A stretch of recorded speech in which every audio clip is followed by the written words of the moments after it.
Welcome back to the A4S Summit. During this session, we are going to be exploring the financing solutions that we need to achieve a nature-positive, just transition to net zero. We know that we need huge financial flows to transition to net zero. The Energy Transitions Commission has estimated two different categories of some of the financial flows that we need. In terms of capital investment, they've calculated that we need $3.5 trillion per annum over the next 30 years in the technologies and low carbon assets required for the energy transition. But they've estimated that with the right interventions, these investments can deliver a positive return for investors and lenders. In terms of concessional or grant payments, there is a recognition that those positive returns won't always be there. So particularly to pay for decarbonisation actions like phasing out coal, ending deforestation, and some of the nature-based carbon sequestration solutions that we need. And they've calculated that it's about $300 billion per annum by 2030. So that's a huge amount of funding that is going to be required. We've seen a lot of progress towards scaling up the kind of finance that we need. And I've got three great people going to share some of the insights from the work that they have been doing in this area. To get us going, I would like to welcome Brian Moynihan, the chair of the board and CEO of Bank of America, who's also involved in setting up His Majesty the King's Sustainable Markets Initiative and co-chairs with His Majesty. Brian, welcome. You were with us 5 years ago when we held a Finance Leaders Summit at St James's Palace in London. And at that time, it was pretty early in terms of the progress towards really tackling climate change and for the finance sector in particular to be making the kind of commitment that they've made now. Can I get from you just a few reflections on some of the biggest step forward that you think there have been to mobilise finance towards net zero? Well, Jessica, thank you for having me again, and thank you for continuing to support these efforts. I'd say if you think about the sort of the biggest steps, one is just the involvement in the private sector. I mean, you've been working with A4S for years. His Majesty, had helped set up a long time ago. It's been moving along, but now it's more of a private sector driven set of activities, and I think that comes from not only the net zero commitments made by thousands of companies and thousands of jurisdictions, et cetera, but it also comes from basically the actual planning going on in the companies and the cooperation of the companies and having them work together like we work in the SMI and other things. So that's one thing. The second thing I think that is the private sector involvement, because at the end of the day, this isn't going to work unless the private sector drives it. The second thing I think it's important is just if you think about the amount of sheer dollars invested, whether it's internal cash flow, external cash flow, project finance, tax credits, whatever it is, the amount of sheer dollars being invested is much different than people can even calculate. And so I always tell people, Paris was all talked about 5, 6, 7 years ago as the $100 billion. And, our company alone has done $400 billion in financing on the first two and a half years of our 10-year commitment to $1 trillion. So we're way ahead of schedule because our clients demand it. And so that's not us independently. So that's the second thing. And the third, I think, which is important, obviously, to your founder and my founder of the SMI, is nature as an asset class. And the idea of nature as an asset class for investment, nature as a way to store carbon, nature as a way to help with accommodation for current climate conditions, all those things, mangrove growing, reforestation, the multiple ways it impacts, the multiple ways it can bring back biodiversity, the new farming techniques, nature coming in as a considered set of things and coming in as a thing people can invest in, either through credits or directly, is also a critical thing. So those are the three things I think have been pretty big change since the last 5 years. I'd love to dig into some of those in a little bit more detail. But before we do, can you just share what some of the remaining challenges are? I mean, we've obviously made a lot of progress, but not nearly enough.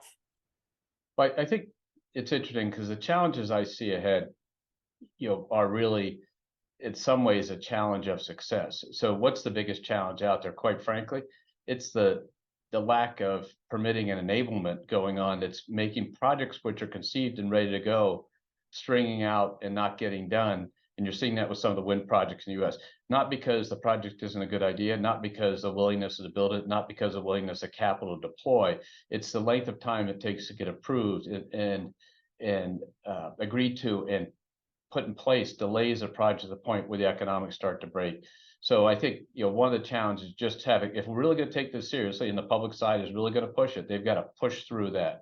Another place that I think a challenge ahead is on the developing countries. So in a developed world, capital comes, the stability of governments in Europe or the United States or India, allows investment to be made differently. In some of the other countries, that's a little trickier. The currency risk, the political risk, and other types of risk. And so that's a major obstacle. Now, hopefully the MDBs under the leadership of the World Bank and Ajay Banga and many other similar institutions, will come to the fore, and new leadership might help. But that's all still a concept. It's not done yet. And so I'm hoping that you'll see more on that, because as we've dug into the projects in these developing countries, it is tricky. We just did a project in Gabon, and within 4 weeks after we finished doing the refinancing and all the commitments to the coral reef and the blue bonds, so-called, there was a coup, and that shows you that you've got to think through how fast the situation can change. So I think that's an obstacle. I think the MDBs are the solution. And then third thing I'd say is, I think the tax credits and other things that are supporting some of this activity have to be thought through to how to get the most money to the table, because right now sometimes they're limited by duration, sometimes they're limited by who can take them, and they need to be thinking about how that's an obstacle in broadening out the capital formation, because frankly the people who have taxable income are running out of credits to help support these operations. Although I certainly think that is a really interesting approach that the US has taken with leveraging tax credits as a way of really ramping up the investment. So something maybe other countries could be thinking about a little bit more. Yeah, it's incredibly important to do, and you have to get them the broadest set of people to make them most distributable. But it's just a way for the government to provide incentive without having to pick winners and losers, because the private sector picks the winners and losers, and then the tax benefits enhance it for all the participants. Yeah. In terms of nature, you touched on that as an emerging class of an asset. Can you say a little bit more? I mean, that's again another area that is incredibly important, but still pretty early days. Where are some of the challenges? Have you started to focus on that? Where are some of the challenges and some of the areas of progress you've seen happening around nature? Well, one of the things with nature is, in the end of the day, in the nearest term, a preservation of nature or a grow back of nature, a put back of nature, whether it's on a desert, you can get trees and forests and green plains to grow, or you can restore the mangrove groves on an island, or you can restore coral, etc. They all have proven climate benefits, but the debate about how proven they are and how additive they are, etc., can become quite problematic. So I think one of the challenges in nature is there's a lot of interest in people wanting to invest, but there's a lot of confusion between some of what's gone on in certification of carbon credits for standing forests, for new forest, or whether they're worth what people say. Some of the debates about calculations and things like that just make it harder, because at the end of the day, the private sector, which is going to drive the money towards these activities, and even the philanthropic sector, which will also drive the money towards these activities and hopefully be even catalytic, needs a measurement system that they can say, here's $1 and it produces this result, which is a carbon credit or benefit that I can go out and feel good about if I'm a philanthropist, or I can use to offset my other emissions if I'm a corporate or otherwise operating entity. Without that certainty, I think it's tricky, but there's just a lot of enthusiasm, a lot of money, but that obstacle still is exactly how to count it. And what we can't do is spend 30 years debating this thing out to the 6th or 7th decimal point. We got to kind of get to an agreed set of standards and get the academic, the NGOs, private sector, and public sector to agree, so we don't revisit some of the stuff that's happened in the other types of carbon credits, where the constant back and forth delays the development of real markets. I think that's such an important point, and something that we've been talking about quite a lot of. It's really that old adage of don't let perfect be the enemy of the good. I think the timescales we've got to act are so short that if we spend all of the time in debate around some of the detail of how we account for some of these issues. It's important to have good information and the right information, but not if it's stopping us from actually focusing on action. Now, the example I use, for our credits that we have, it takes about 40 to 50% of the value of the credits to figure out how to deploy them. And that's an inefficient market. And that's due to in fact, there's no coherent agreement as to what counts, how it's measured. And so you spend a lot of time trying to figure that out. Some of us have come to the conclusion, look, I'm just going to do things I know are good and let people argue about them after the fact. So if those mangroves weren't there and now they're there, I think it's going to be hard for people to argue that wasn't a good thing. If that barren area has been reforested and rewilded and there's insects and birds and animals there, it's going to be hard to argue that was a good idea. If that desert area is reforested and it's producing for the local population to earn off of and is still growing and is still there, that's hard to argue. But believe me, I can say that, but there's a lot of people we could be here for 3 days arguing about the nuances and everything I just said. So the key is just to kind of get people moving towards, let's do stuff and then let's figure out how to fine tune the counting, but not get it so much involved that we're actually spending 30, 40, 50% of the money we deploy for credits to figure out how to get them deployed. That's a very inefficient way to do it. Yeah. And in terms of solutions, what are the most exciting things that you're seeing? I mean, particularly thinking of some of the financing solutions that are really going to help both in terms of the transition to net zero, but also making that net zero being nature positive, and also thinking of some of the just transition themes.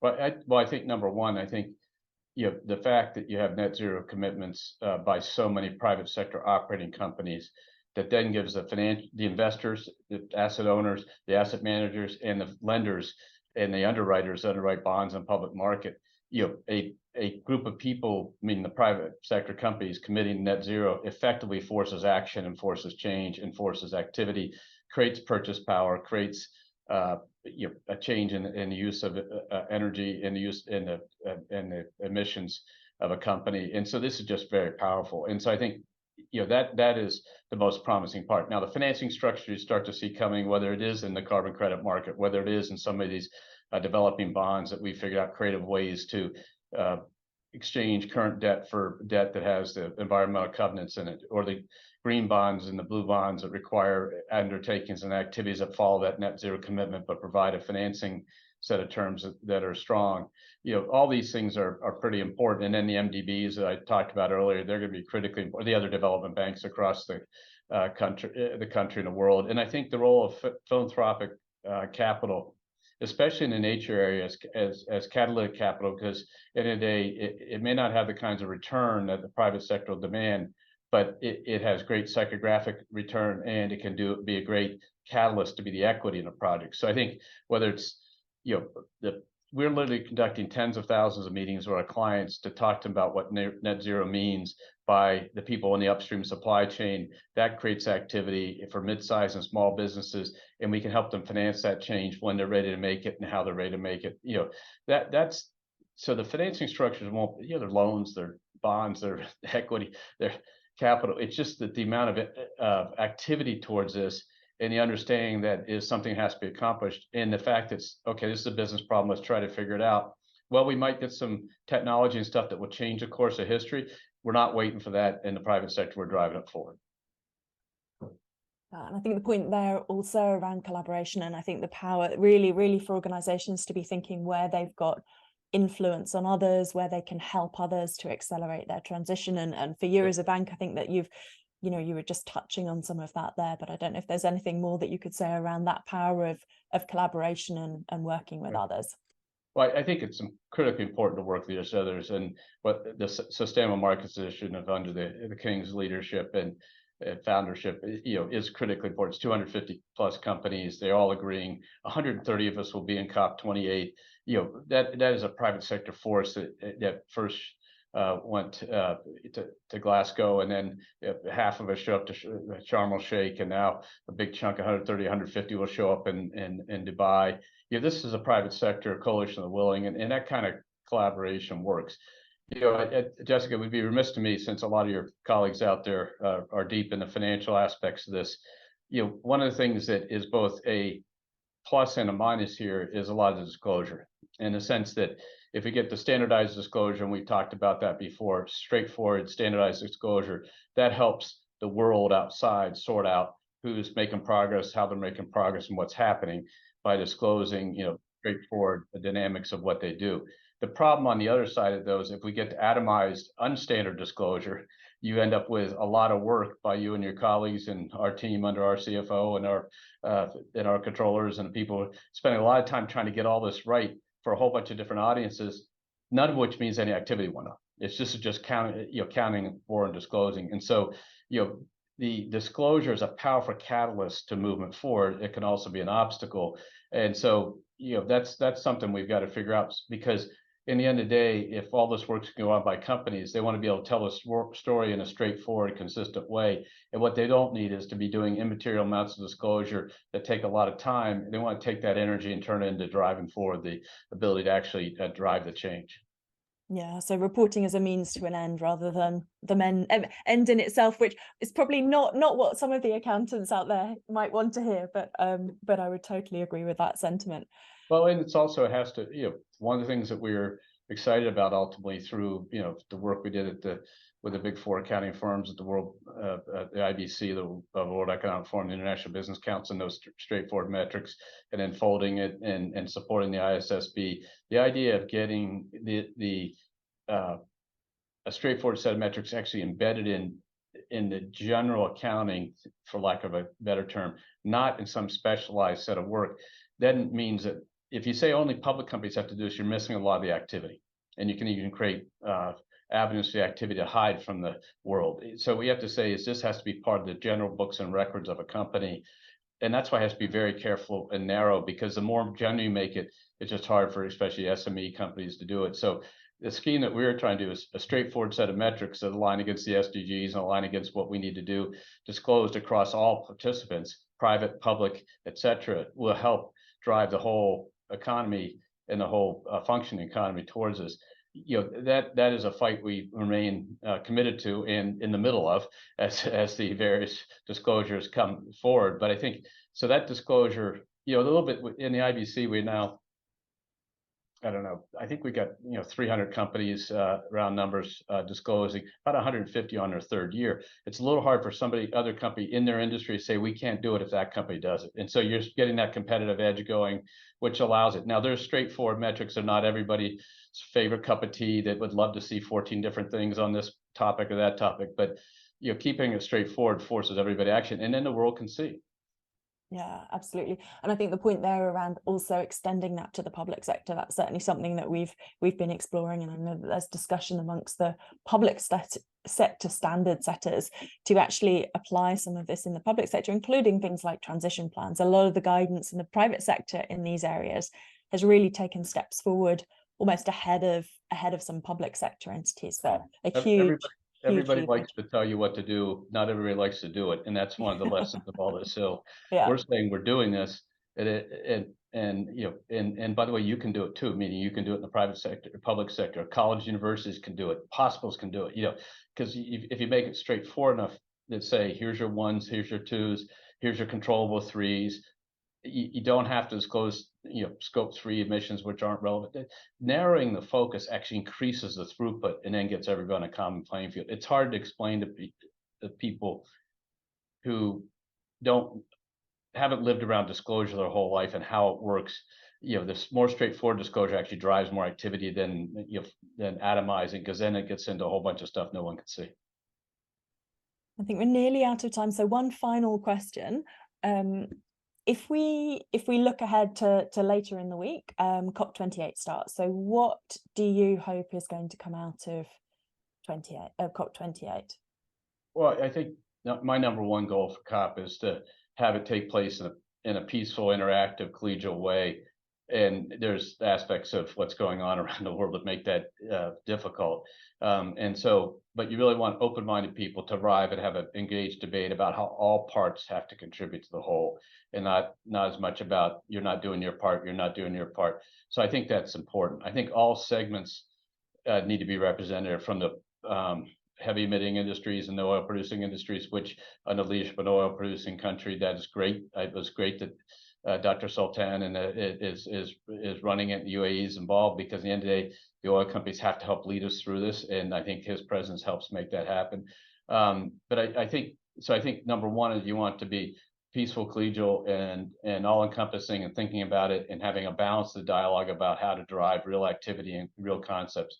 The second is you want all industries to be there in the private sector, and that's the important thing. The SMI bringing so many private sector representatives from all types of industries and having deep engagement. And the third is you really want to keep showing to the world writ large that the private sector, which has a responsibility for delivering these activities, is there, is committed, is engaged, won't always agree with everything everybody wants us to do, but on the other hand is swimming forward at a fast pace and isn't waiting for the precise answer or the perfect analogy made earlier. It's that the private sector is fully engaged, and so help us, don't vilify the private sector, because at the end of the day, that they will help drive this, and that would be success in the COP. A lot of other people say global decarbonisation alliance is this, that, the other thing, but to me, it's just getting people to sort of think of this as a system change, which all participants have to be rowing in the same boat, and hopefully we can achieve that. Fantastic. Well, thank you very much, Brian. We're out of time, but really value your insights, and I think everyone who's listening will do as well. So thank you very much. Well, thank you for all you do and helping us accomplish, Jessica, and good luck on your session with your colleagues. Fantastic. Thank you. Our next two speakers are members of our CFO Leadership Network in Canada, and are doing a huge amount in terms of the practicalities of how to invest in the transition to net zero. I'm really pleased to welcome Maarika Paul. Maarika is the Executive Vice President and Chief Financial and Operations Officer of CDPQ, and Nick Goodman, President and CFO of Brookfield Corporation. I'll leave it to both of them to introduce themselves in a little bit more detail when we get into the discussion. So welcome, Maarika and Nick. So I'd really love to get both of your perspectives on really how do we invest the kind of capital that we need in the transition to net zero, and more broadly, achieving a sustainable future. To start with, I'd love to hear from each of you a little bit about the context. So what are your net zero ambitions and targets, and what does that mean for your investment strategy? Maarika, if I could come to you first, just to set the context. Sure. We actually deploy a constructive capital, and our goal is obviously to generate positive impacts for the communities where we operate. And we manage about 400 Canadian billion of net assets on behalf of about 6 million Quebecers in pension plans and other insurance programs and so on. And so having an impact in communities is important to us.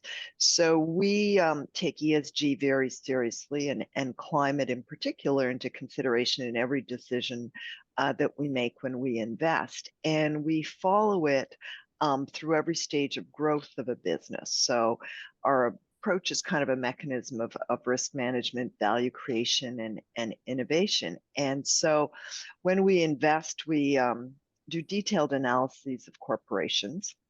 And we started all of this in about 2017. When we announced our first climate initiative targets. We wanted to reduce carbon emissions and increase our carbon neutral assets. And that made us leaders in the fight against climate change, in fact, when we adopted that plan. And so in 2021, we actually redid our plan. We adopted a new set of ambitious targets, because one of the things we learned was when you start out in this, you don't know exactly where you should set your targets, et cetera. And so, we kind of set them, we met them, and then we did new ones. And so, as I said, in 21, we adopted a new set of targets, including to achieve net zero by 2050. And the one other thing that we did, though, was we said, okay, 2050 is pretty far, so we should have kind of midstream targets as well. So we have set interim targets for 2030. And that's actually a little bit tougher to do because it's closer, obviously. And then the other interesting thing that we did was we actually set our employees' compensation programs and aligned those to our climate change targets as well. So that was a bit of unique at the time in 2017 and created some concern at first, because in an investment firm, people are used to managing risk budgets and working on returns, but actually focusing on climate change and carbon targets was very different for them. But it actually worked out, and now it's much more way of doing business, actually. And that's what we do want to do, is to change the culture of the organization and other organizations that we get involved in by actually pushing for climate change. I'd love to come back to some of those points, but before we do, Nick, can I get you to share a similar overview? Yeah, sure. So Brookfield, for those of you not familiar with Brookfield, we have about $850 billion of assets under management today. And it's really a globally diversified portfolio of real assets. And what's potentially unique about Brookfield in the alternative asset manager space is we started out as an owner-operator.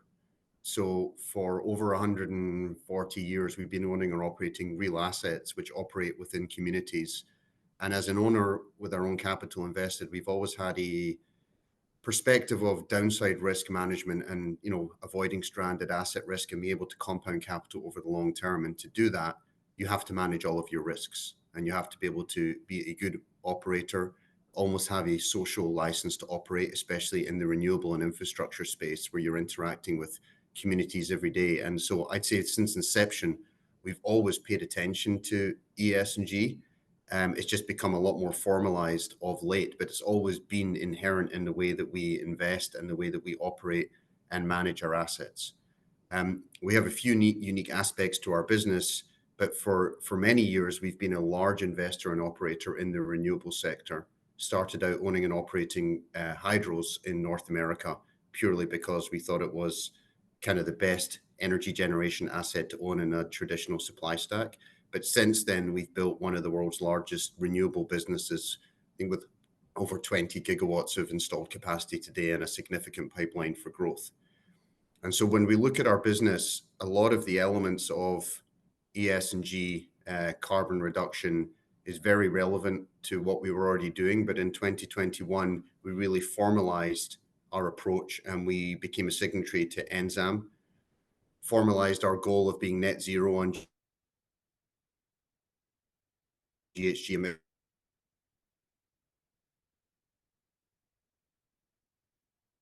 by 2050 or sooner, and we set ourselves a number. In the interim, obviously, when we make an investment, they're just an important part of protecting the downside of your capital and managing risk of your investment. So I think with a focus on making money, you are doing good in the community, because the way we think about the duration of our investment, we have to be protecting capital, which means we're protecting the communities and environment within which we operate. So it's embedded into our processes. We set our net zero targets, and then a few years ago, we went about raising an actual transition fund. So we're obviously focused on the things that we do across our existing businesses, but we started a new strategy, and we sought to try and raise capital from our clients to actually go after the largest emitting assets in the world, which are starved of capital right now, and see if we could raise capital to help these assets accelerate their transition to net zero. And we can maybe touch on it later, but we've made a number of investments now and are on to the second fund and have found that we've tapped into something which really is, hopefully, gives a lot of potential to facilitate the decarbonization of the global economy. Picking up, just to give the context.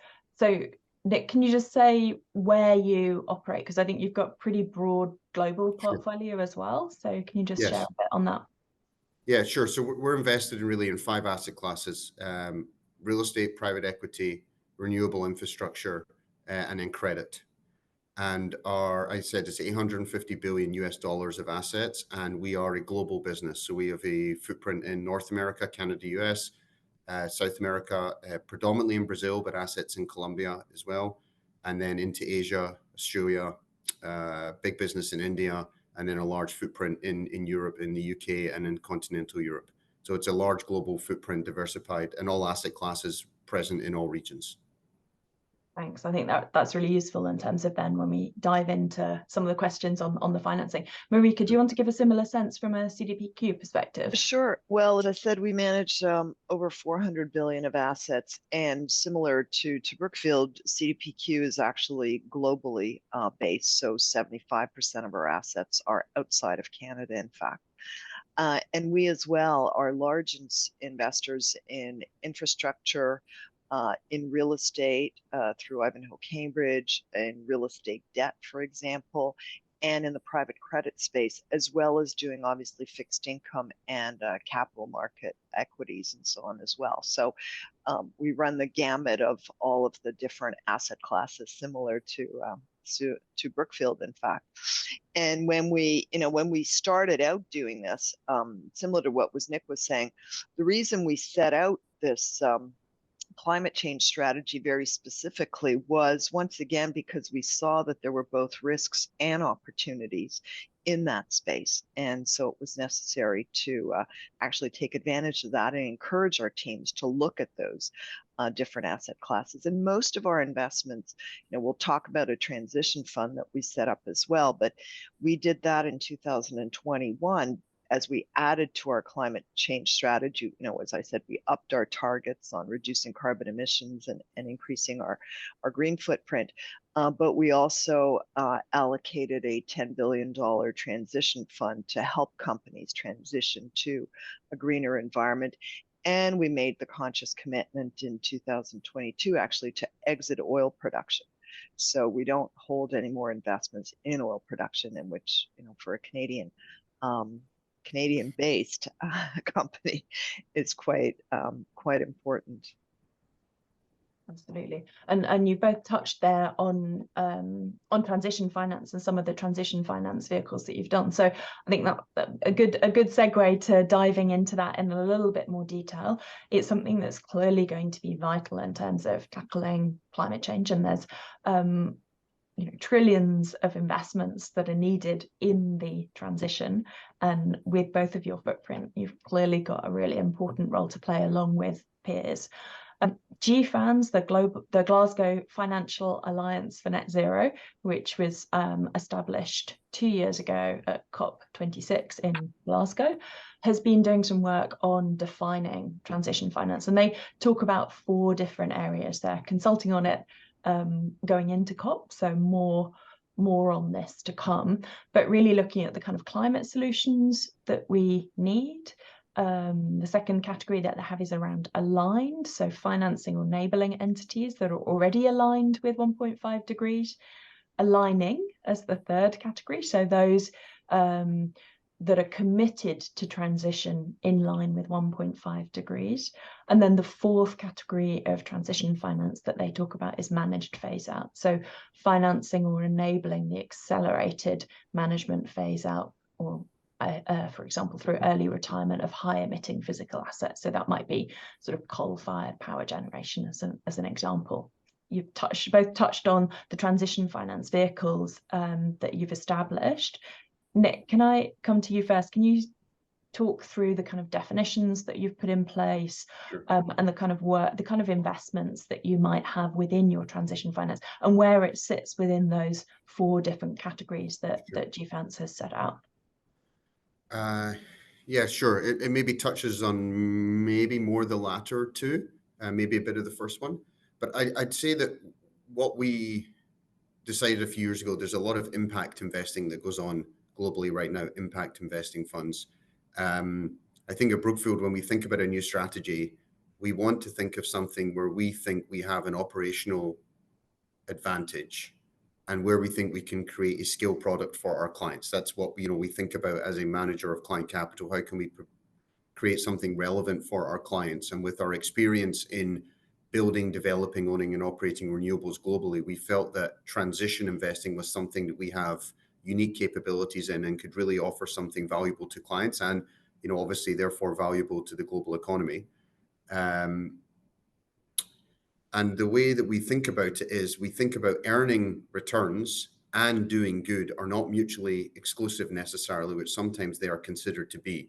And we constructed a fund where we had a target return not too different to what our infrastructure fund used to be, We used to have an infrastructure fund that would do infrastructure investing and some existing renewables. This is a similar target return fund, so mid-teen lever after tax returns, but it has a dual mandate. Primary, so one mandate, earn a target return. Second mandate is any investing that's done in that fund has to achieve one of two objectives. Either has to make an investment that provides incrementality to the grid, the power grid.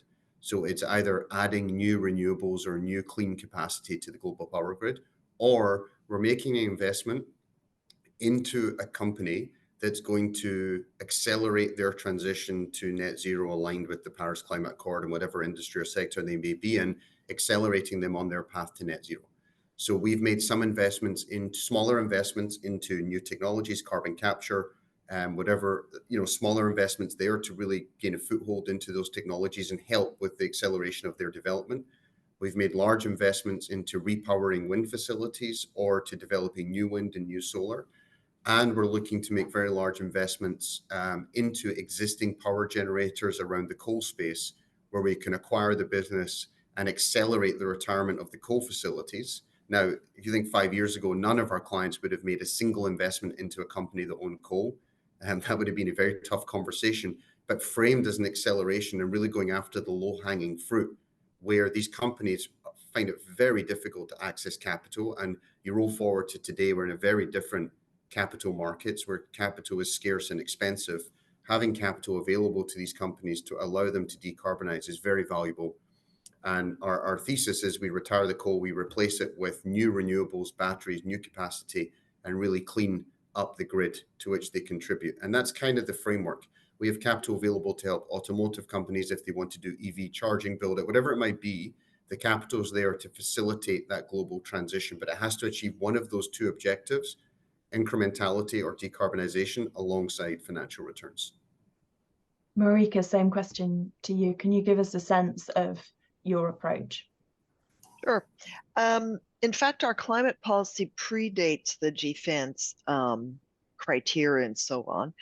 And but I tried to match what we've actually done to the definitions, and our our sustainable investing team will tell us that about 47 billion of our green assets fall into that first climate solutions category, and then we've got another 48 billion or so of SBTI certified assets that fall in the aligned category.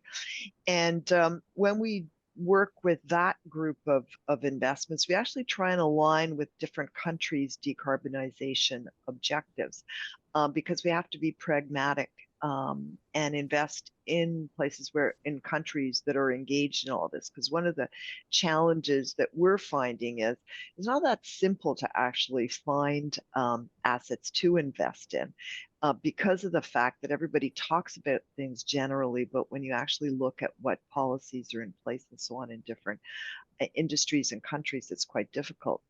And what's actually hard to do is to find kind of 1.5 degree, when you look at the aligned kind of Paris Agreement 1.5 degree trajectory assets, those are actually quite rare.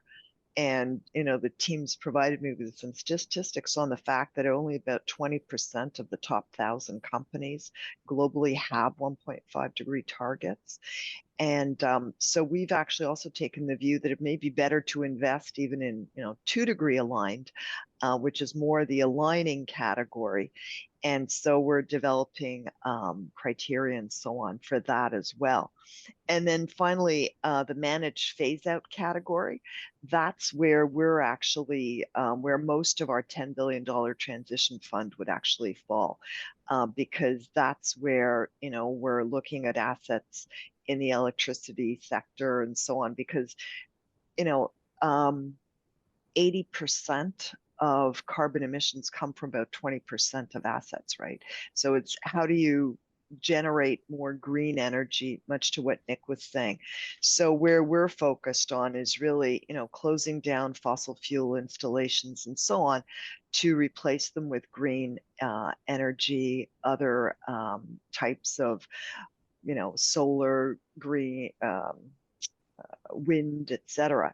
And so, or biomass, which is seen to have neutral emissions. So we're looking at all of those different types of things. And last year, we actually completed 3 transactions in that $10 million fund, $10 billion fund. And we can talk a little bit more about those. So it's the same kind of thing, really focusing on electricity and power generation to clean that up, because that will spur, greener investment in other areas as well. I think you both alluded to some of the challenges that you might face in these areas. So one of the areas that comes up quite a lot is around the whole question of greenwashing. There's how do you both get confidence, and how do you provide that confidence to your clients that, particularly where it is investing in some of these high emitting assets currently, that phase out is happening, and what kind of dialogue do you have with others to provide that confidence? Maarika, maybe you could start. Well, I talked about 3 transactions that, met the criteria of our transition envelope. Our team evaluates it. We have, we've got about a 30-member sustainable investment team that focuses on and looks at all of this, because one of the big issues is, how do you make sure that plans are in place and things are happening? And then we also hire external experts to validate the rigor of the decarbonization plans and alignment with the Paris Agreement. And so that there's certification that actually goes into this. So we take this very seriously. And we've actually, we've been recognized for some of that rigor in some of the, we were ranked, I think, top among the pension funds by the World Benchmarking Alliance. Their financial system benchmark, exactly for those reasons. So for us, it's all about doing a lot of due diligence, getting the experts to look at this and so on. And having very strict criteria in terms of what we look for as well. But yes, big part of what we do, because there is a lot of talk, and you got to make sure it's actually delivering some kind of impact. Absolutely. Yeah. Nick, how about you? And you were alluding there to maybe a change in the dialogue that you're having around, quite a lot of investors did put in place or have put in place a sort of blanket no investing in coal. So how do you provide that kind of assurance, and how do you see this market growing or overcoming some of those challenges? I think in our transition fund, the guidelines are fairly clear. Like, I think in the first fund, we had a $15 billion fund. We're now raising the second fund. Those clients accept that we are going after the emissions with a certain amount of their capital. As I said, there's 2 objectives, but a certain amount is going after the emissions with a clear decarbonization plan.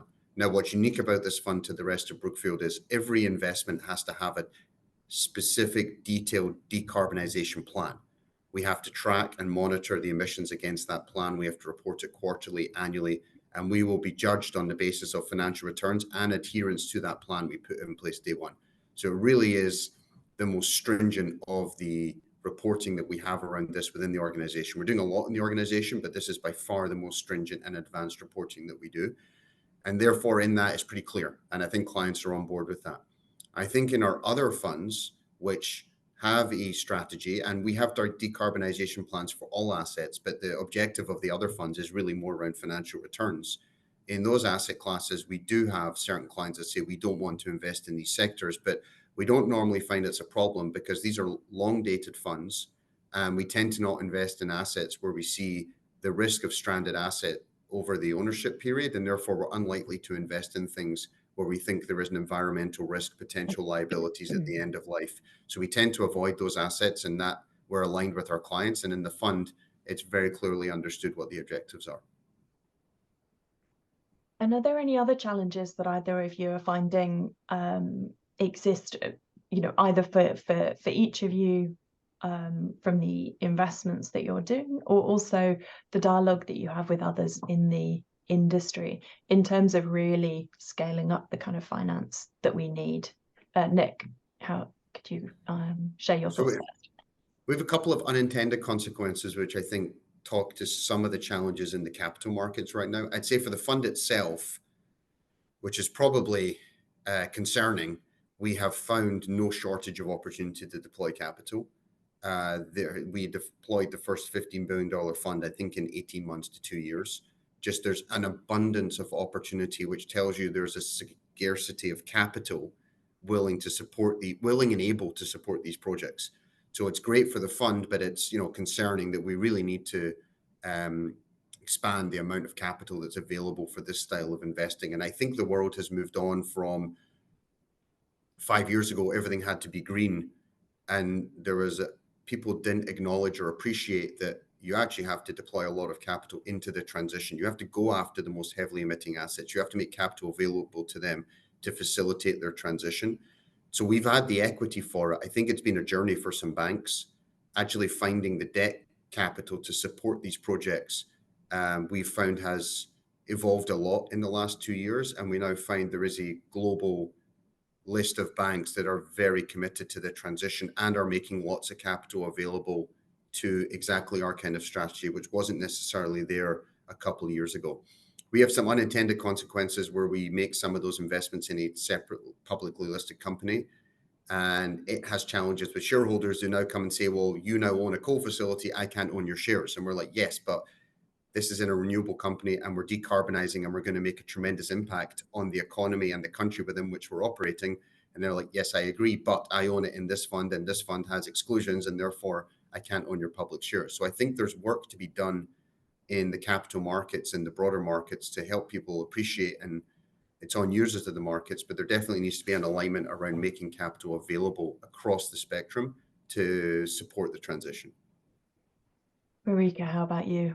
Your thoughts on challenges? Well, some of it ties into Nick. We're seeing it a little bit differently in that, our teams tell us that, there is actually a challenge in finding companies necessarily to invest in, since there isn't necessarily a lot of public policy. There's a lot of talk, but there isn't very specific criteria around public policy that addresses managed phase outs in a very serious manner. And carbon taxes aren't universal, and many large emitters actually have all sorts of kind of grandfather clauses and rights and so on. And so there isn't necessarily the volonté or desire to move as quickly to decarbonize as we'd see. And then on the other hand, for green assets and renewables and so on, there's actually a lot of demand and a lot of competition for those assets, the ones that do have good programs in place. So we feel that there's got to be better dialogue amongst governments and portfolio companies and finance specific to each industry as well, so that the issues are not, since the issues are not all the same, right? Cement production is very different from transportation or steel and supermarkets and so on. So there's got to be more specific focus by industry in order to be able to support each of those different industries. And one thing I'd link back to what Nick was saying around getting out of, transitioning some of the very dirty carbon emitters, is that when you set, we set midterm targets in 2030 to actually help companies do that, we'll probably see our kind of reporting and emissions and so on increasing over the kind of midterm before they decrease once again. And so similar to what you were saying, Nick, that, people will go and, my God, you're not decreasing, you're actually getting worse. Well, you kind of have to get worse sometimes to then improve later on. So that's a bit of a challenge for us as well. Yeah, and the role of, you mentioned one of the ratings with the World Benchmarking Alliance, but I think there's a whole range of different raters who use different criteria, and making sure that there's real clarity on what's in and what's out, and you don't get perverse outcomes. Also with reporting, I think there's a lot of work that's been done there, but I think that there could be perverse outcomes if we're not really focused on what the ultimate outcomes we're trying to drive towards are. We've talked about some of the challenges. How about some of the most promising solutions and some of the things that you're both really excited about, the promise in terms of the investments that you're doing? Maarika, how about you?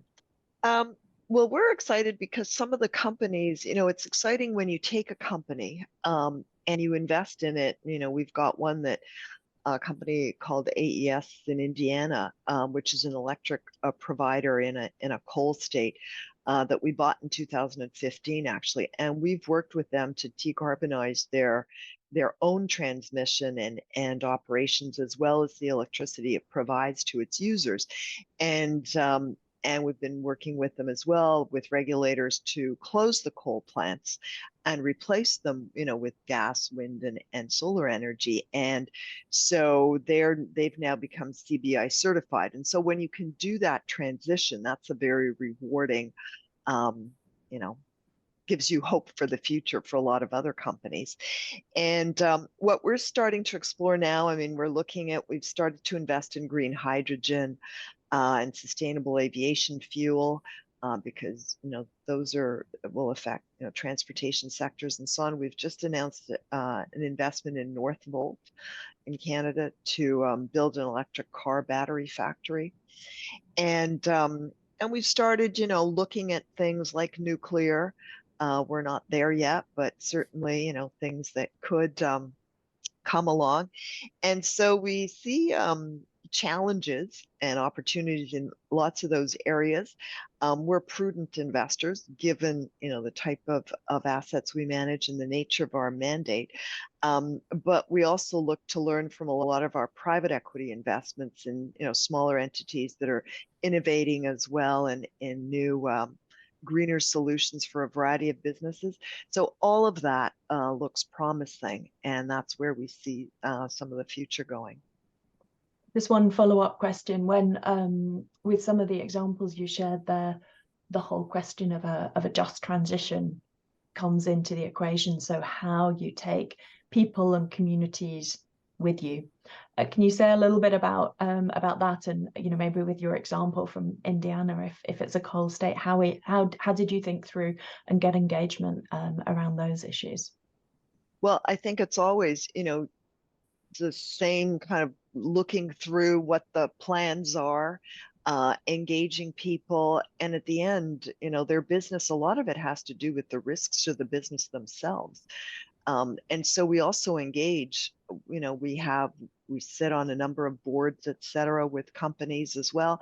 It's a matter of engaging with companies. So sometimes it's not just the dollar investment, but it's also influencing boards to think differently, to look at risks. Nick talked at the outset about looking at the risk side of things. Well, just climate risk is a huge issue for a lot of companies in real estate and other areas. And so working with them to actually get management and owners to understand how that impacts their business. There are others. We did the same thing with an energy business in India, where we reinvested there in their business, engaged with them all along to increase their renewable energy production. And so now they've become SBTI certified. And so once again, a success story, but they're kind of, it's hard work in each single one. Yeah. And I think sometimes, to the point that you were saying there around the communication, the engagement, also around job creation, not just fear of job losses, which I think is one of the key areas that we're seeing organizations really focusing on at the moment. Nick, how about you? Where are the areas that you see as exciting in terms of the solutions? I think the exciting part is that the growing amount of capital available to support this. I think that's a real step change we've seen in the last few years. Obviously CDPQ has been one of the leaders. We think Brookfield's been helping push it, but we've had the support of many global institutions who have really sharpened their focus on this and increased the dollar commitment to facilitating this. As I said, the banks are getting there. Hopefully the capital markets move in this direction. And I think the concept of greenwashing needs to evolve a bit. Investing your capital to just refinance and buy existing renewables is great, but that's not really helping the economy decarbonize unless you're freeing up capital to move on to the next projects. We need the capital to really be available to help decarbonize those assets that are struggling to access capital. And I think just the will and the availability of capital to me is promising. On the new technologies, we saw this in the early 2000s when wind and solar were really uneconomic to start with, but then the will of capital, the scale of capital, the production, and it drove the cost down to the point where it became affordable. And then it almost stands on its own 2 feet. Like even 5 years ago, our renewable power business, 6 years ago, anything we were building or contracting was going to utility or a government. That was it. And I remember in Ireland in about 2016, we signed a PPA on a wind farm. It was like a CFD, but with Facebook. And it was kind of like one of those first corporate contracts we've signed outside of Brazil in our global business. And now, like, it's unbelievable. The corporate demand for clean power, green PPAs, predominantly, technology companies are leading the charge, but many, many companies from different sectors are now looking to sign contracts. They value that green premium, and it's really making the development and construction of renewables more affordable again. Now, we have some challenges in the capital markets, but the actual projects now are supported by, market priced PPAs, and that's really encouraging for the continued growth of wind and solar. And I think that is the path for other technologies as they go on the journey, and the capital supports them. They'll drive the cost down, they'll become economic, and then the solutions will be very presentable. So I think that, to me, is very promising as we look forward. And one of the things that is going to be really critical is also collaboration. I think that's an interesting sort of example of how the dynamics between some of the corporates and creating the demand can play an important role, working with the project developers and those providing the capital. But you were also both touching earlier also on different countries' transitions. And actually, Maarika, you particularly touched on the challenge that is faced where maybe the policies aren't quite there, or you need a more joined up approach in terms of the different sectoral transitions at a country level. Now, through the CFO Leadership Network in Canada, one of the projects that a lot of the members are starting to kick off is thinking about ways that the network can support Canada's transition to net zero as an example of how you can get that kind of collaboration happening. Can you each say a little bit about what you would hope to achieve through that work, and where you see the potential for collaboration more broadly to drive change? Nick, can I ask you to share your thoughts first? Yes, listen, I think in Canada, we have a strong collection of CFOs across the industry, the pension plans, ourselves, the banks, and we'll see if we have any influence or not. But we definitely all are aligned in the fact that there needs to be an acknowledgement that capital needs to be available to facilitate the transition, not just available to those assets that have already transitioned or already green, already tick all the boxes.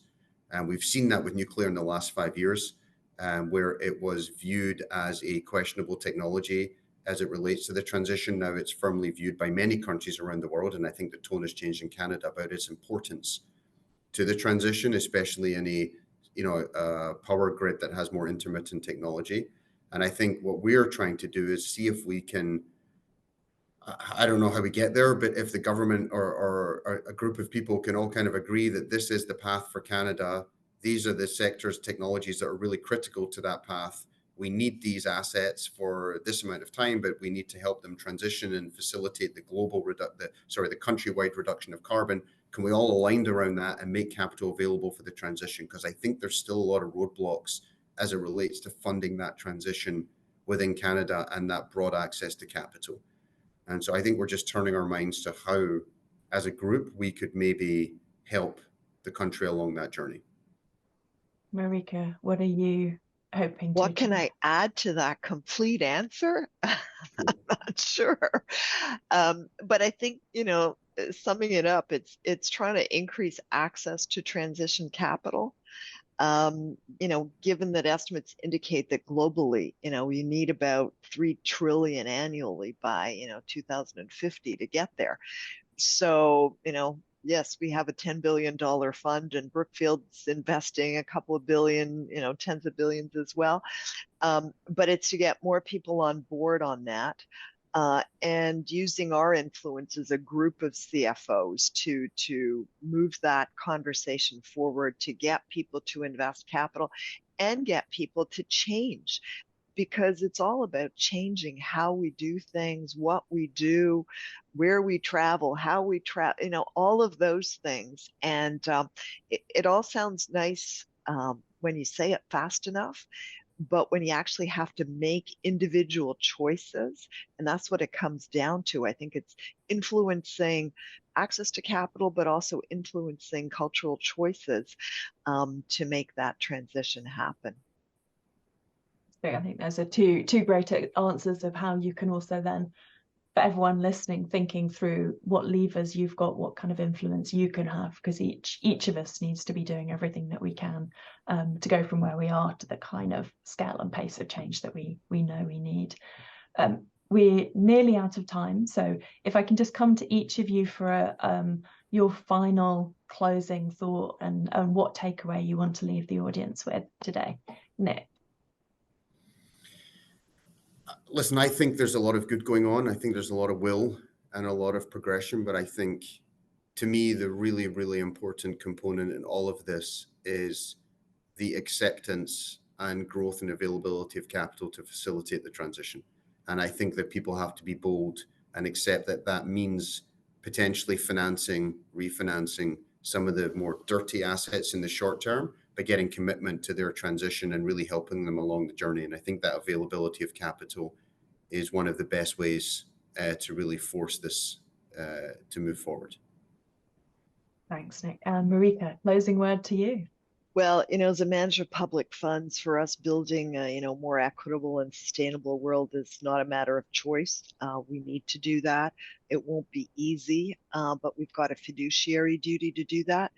And at the same time, that means encouraging every company and asset manager as well to embark on this journey by setting targets, meeting those, and becoming more ambitious each year, and trying to build programs that will attract transition capital and attracting companies to actually use that transition capital. So I think, there's only one way to go, but keep moving forward on this and making the changes so that we can achieve those net zero targets that everybody talks about. Fantastic. Well, thank you both for sharing those insights. I think some really practical suggestions and ideas shared in terms of the tangible action that you're both having and the kind of things that we need to be doing to achieve progress. So thank you both. Thank Thank you, you, Jessica. So a huge thanks to Brian, Maarika and Nick for their great insights into how we finance the transition and the solutions that we need for a sustainable future. We will be back on the top of the hour and we will be looking for the next session at some of the innovations in accounting and in particular how we really understand Scope 3 and some ideas on how to make that much easier. So look forward to welcoming you back then.